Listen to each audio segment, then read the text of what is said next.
ప్రియమైన వాళ్ళారా, బాగున్నారా? మరొక వచనం ధ్యానించుకుందాం.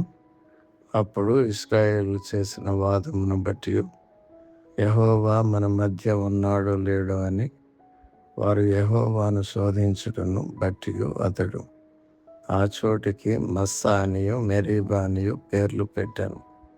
నిర్గమకాండము 17:7. ఇశ్రాయేలీయులు త్రాగుటకు నీళ్లు లేనందున వారు దేవుని ఉనికిని అనుమానించి మోషేతో వాదమాడిన ప్రదేశమునకు జ్ఞాపకార్థముగా మస్సా అనియు మెరీబా అనియు పేర్లు పెట్టారు. రాజైన దావీదు ఈ విధంగా తెలియజేస్తున్నాడు: యెహోవా నా కాపరి, నాకు లేమి కలుగదు. పచ్చిక గల చోట్లను ఆయన నన్ను పరుండ చేయుచున్నాడు. శాంతికరమైన జలముల యొద్ద నన్ను నడిపించుచున్నాడు. కీర్తనలు 23:1-2.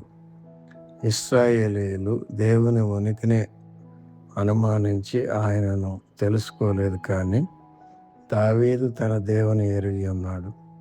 ప్రభువైన యేసుక్రీస్తులో మనము రాజైన దావీదు వలె చెప్పగలమా?